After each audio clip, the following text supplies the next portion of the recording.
Ipinagdiriwang itong ika-161 kaarawan ni Gat Andres Bonifacio.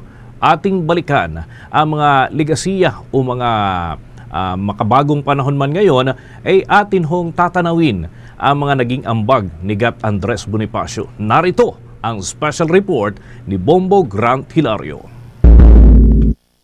Isang matalino, matipuno at masipag na pinuno, ganyan nakilala ang supremo ng Katipunan na si Andres Bonifacio. Ngunit sa paglipas ng panahon at sa pagdaan ng maraming taon, kamusta na nga ba sa puso ng bawat Pilipino ang revolusyon sa bagong henerasyon? Mga kabombo at mga ka-Star Nation, halina't gunatin natin ang selebrasyon sa ika-161 kaarawan ng nag-iisang ama ng himagsikang Filipino. Narito tayo ngayon mismo sa Kartilya ng Katipunan at ito ang aking special report.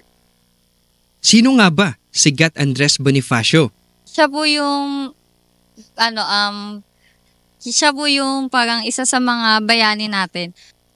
Nakikita ko siya as the one na talagang nagtanggol sa atin.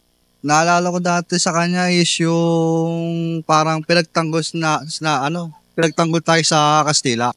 Bayani lang bayani natin. Bayani. Siya yung nagtayo nung KKK, di ba? Isa siyang kakaibang uri ng bayani. Kasi siya lang yung nag-iisang bayani na lumaban ng may sandatahang armas. Kaya sa tingin ko, the Filipino spirit of fighting not only wars but also the political issues, social issues, mag-fall under siya dun sa fighting spirit na meron si Bonifacio. Si Andres Bonifacio E. de Castro ay isang bayaning nag-alay ng kanyang buong sarili na mas lalong nakilala sa kanyang itinatag na katipunan.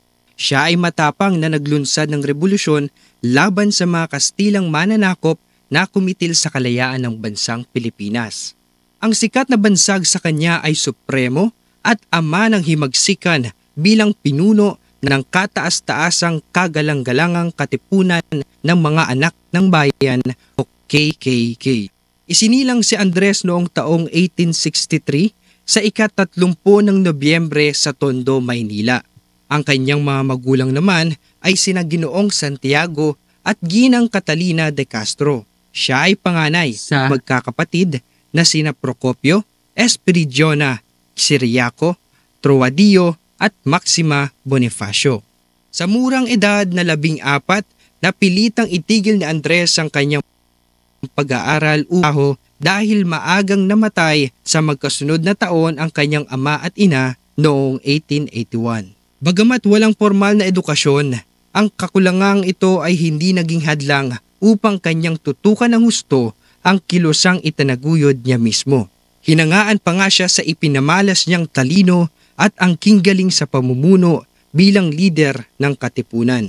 Di nagtagal, ang Liga Kilosan ay natuklasan din ng mga Espanyol. Dahil dito, nagsagawa ng pagtitipon si Supremo sa pagpunta nila ng Pugadlawin sa lungsod ng Quezon. Sa isinigawang pagpupulong, nagpasya ang Kilusan na simulan ang kanilang makasaysayang himagsikan laban sa Espanya. Dito ay pinamalas ni Andres ang simbolo ng kanilang pakikidigma sa kanyang pagsigaw ng pagpunit sa kanilang mga sedula bilang patunay sa nagkakaisang pasya ng katipunan. Ang pangyayaring ito noong August 23, 1896 ay kalaunang mas nakilala bilang unang sigaw sa Pugadin. Marami pa sana ang magagawa ng Supremong si Bonifacio, ngunit ang buhay niya ay naging maikli lamang matapos siyang masawi sa Maragondon, Cavite noong taong 1897, ika-10 ng Mayo. Bagamat ganito ang kanyang sinapit, hindi maitatanggi ang kanyang malaking naiambag sa pagkamit ng bayan sa matagal na nitong inaasam na kalayaan.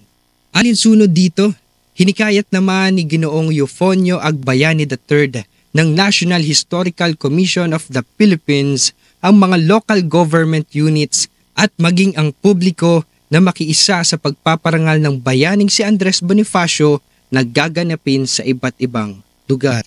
Magkakaroon po tayo ng salbayang pagtataas ng watawat at pag-aali ng bulaklak sa iba't ibang lugar sa ating bansa kung saan mayroon pong pantayog si Gat Andres Bonifacio.